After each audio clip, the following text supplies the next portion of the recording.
বিসমিল্লাহির রহমানির রহিম। সকল প্রশংসা আল্লাহর, সকল ক্ষমতার মালিক আল্লাহ মহান। আসসালামু আলাইকুম আমার প্রাণ প্রিয় সকল আপনজন, কেমন আছেন? আমি আপনাদেরই সামান্য একজন কান্তাপা আবারও চলে আসলাম আপনাদের মাঝে অসংখ্য সুখবরে বার্তা নিয়ে।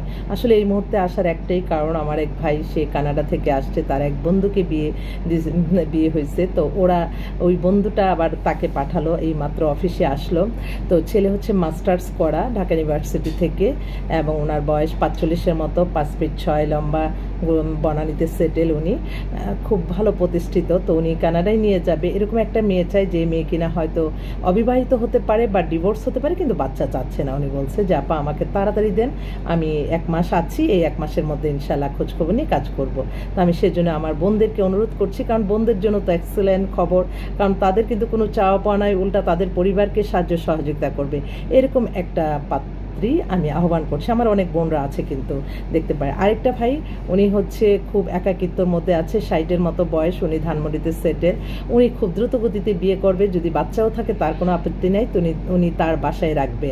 তো উনি এমনিতে আমেরিকা আসা যাওয়া করে, কিন্তু বিজনেসম্যান। তো যদি থাকে, আমার বোনরা অনেকে আছে খুব সমস্যাগ্রস্ত, তাদের হয়তো একটা বিয়ে হলে তার পরিবারটাও একটু হেল্প পাবে, আমি অনুরোধ করছি।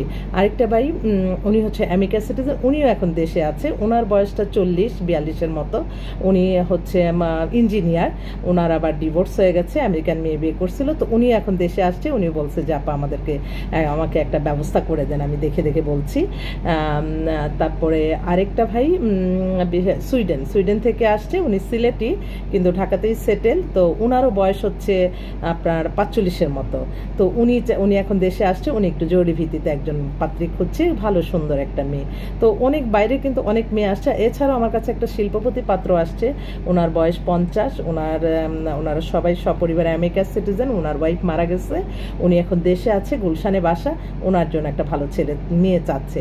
তো আমার বোনরা অনেকেই আছে, আমার বোনদের জন্য তো অনেক অনেক শুভকামনা রইল, এবং আল্লাহর কাছে সবসময় দোয়া করি আমার বোনদের যাতে প্যারাশানি মুক্ত হয়ে ভালো একটা ছেলে পেয়ে তাদের জীবন মান সুন্দর হয়, এই দোয়া করি। তো আমিও সকলের কাছে দোয়া চাই, সবাই দোয়া করবেন যাতে মানুষের কল্যাণে কাজ করে যেতে পারি, বিপদ আপদ মুক্ত হয়ে। কারণ মানুষ কিন্তু এখন আমরা দেখছি যে হ্যাঁ আমি এই কাজটা ভালো করতেছি, আরেকজনের হয়তো এই যে হিংসা জিনিসটা চলে আসে, তখনই কিন্তু সমস্যা পড়তে হয়। তাই আমি অনুরোধ করব, অতি উৎসাহিত হয়ে কেউ আসবেন না, এবং কোনো কিছুতে লোভনীয় কোনো কিছু অফারে যাবেন না।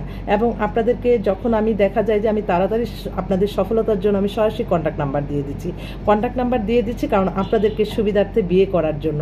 আমি কিন্তু কখনো টাকার চিন্তা করি না। আপনারা বিয়ে হলে দোয়া করবেন, ওই দোয়াতেই আল্লাহর রহমত বরকত চলে আসবে। আমার এত তো কোনো চাহিদা নাই, আমি তো সামান্য ক্ষুদ্র মানুষ, আমার পৃথিবীতে মা বাবা নেই।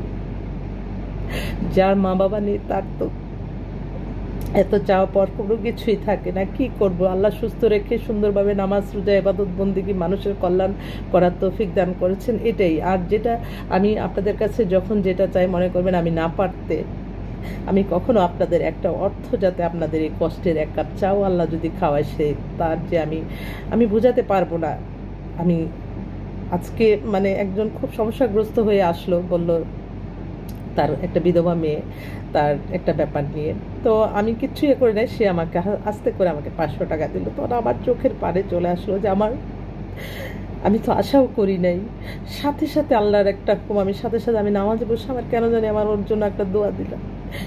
সাথে সাথে শুনলাম, একটু আগে ফোন করে বললো যে আপা সকালে এসে দেখা করলাম, আলহামদুলিল্লাহ আমাদের একটা কাজ আপনার উসিলায় হয়তো হয়ে যেতে পারে, দোয়া করবেন। আমি আলহামদুলিল্লাহ, আমি প্রত্যেকটা সময় কিন্তু আমি আল্লাহর কাছে লজ্জিত হয়ে যাচ্ছি। তাই সবসময় মানুষের চিন্তা করতে হবে, মানুষের কল্যাণ করতে হবে। মানুষের কল্যাণ করতে হলে নিজের এত বিলাসিতার দরকার নেই। আর কি, আমি তো সব সময়, আমাকে অনেকেই বলছে আপা আপনার কাছে তো, আপনার অফিসে তো এসি নাই, কিন্তু আমার এসি নাই। আমি কিন্তু আমার মায়ের নামে যে মাদ্রাসা, সে বাচ্চাদের যাতে ওরা বাতাসে সুন্দরভাবে চলতে পারে, ওখানে কিন্তু আমি যতটুকু পারি আমি সাহায্য সহযোগিতা করি। আমি বলি যে না, আমি সব পরিবেশে অ্যাডজাস্ট হতে হবে। আল্লাহ কখন কোথায় কিভাবে রাখে সেটা বলা যায় না। তাই গরম গরম করতেছে, আমি এই গরমের মধ্যে আমি বসে থাকতে পারি, কারণ আমি সবসময় চিন্তা করি যে কোনো পরিবেশে যাতে আমরা অ্যাডজাস্ট হতে পারি। যে কোনো মানুষের এই চিন্তাটা থাকতে হবে, বিশেষ করে নারীরা। আমরা যারা নারীরা কখন কোন পরিবেশ হয় মৃত্যুর আগ পর্যন্ত কিন্তু এটা কেউ বলতে পারে না। তাই সব কিছু অভ্যস্ত থাকতে হবে।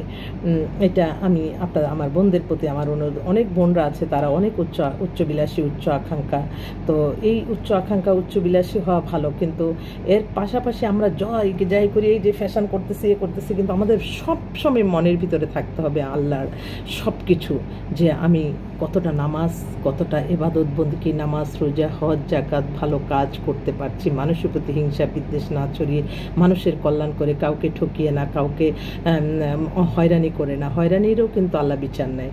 একটা মানুষকে আপনি 1 টাকা দিয়ে একটা কাজ করতে পারবেন, তাকে হয়রানি করে অনেক টাকা পয়সা নিলেন। যেমন আমার এই প্রতিষ্ঠান, অনেকে বলে বিয়ে, এত বড় বড় বিয়ে দিচ্ছেন, আপনার তো কোনো ভাগ্য পরিবর্তন হচ্ছে না। আমি কই না, এটা আল্লাহই সব কিছু করতেছে। আমি অর্থবিত্ত আমার জমানোর দরকার নেই, আমার ইবাদত বন্দেগী জমা করতে হবে, যেটা আমার জীবনে আমি মনে করি সুস্থতা। এই সুস্থতার চেয়ে বড় কিছু আর নাই। আল্লাহ সুস্থ রাখছে, ভালো রাখছে। এই যে 30টা রোজা রাখতে পারলাম, সোয়েমের রোজাগুলি রাখতে পারলাম, আবার পবিত্র হজের রোজা রাখবো। যাতে সুস্থ না থাকলে কিভাবে কি করব, এটা সবসময় মনে হয়। আপনাদের দোয়া আর ভালোবাসা চাই। আজকেও দেখেন, আমি তো লজ্জিত। আমার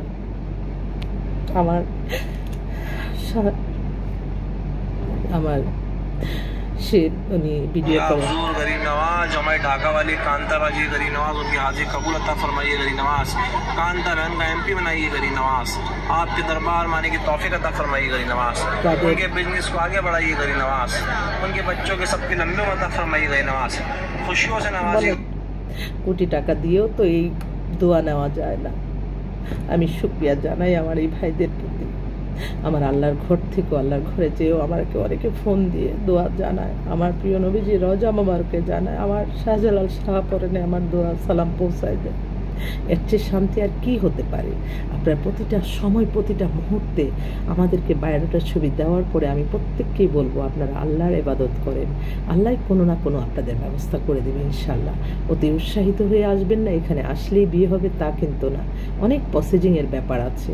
কেউ হয়রানি যাতে না হয় আমি সেই চিন্তাও করি। এবং কেউ অতি উৎসাহিত হয়ে, অনেক গ্রামে গঞ্জের ছেলেরা, না ভাই আমি আপনাদের কাজ করতে পারবো না, আপনাদের 500 টাকা 1000 টাকা দিলেও আপনাদের যদি আমি কাজটা না করতে পারি, তখন তো আল্লাহর কাছে আমার জবাব দিতে হবে। তাই এই ধরনের হয়রানির মধ্যেও আপনারা পড়বেন না, মিথ্যা কল্পনার জগতে বাস করবেন না, লোভনীয় কোনো অফারে যাবেন না। এটা সবসময় মনে রাখবেন। আপনারা আসবেন ইনশাল্লাহ আমাদের প্রতিষ্ঠানে যোগাযোগ করেও আসতে পারেন। আমাদের মোবাইল নাম্বারটা বলে দিচ্ছি, 01711860261। সবাই ভালো থাকবেন। আসসালামু আলাইকুম।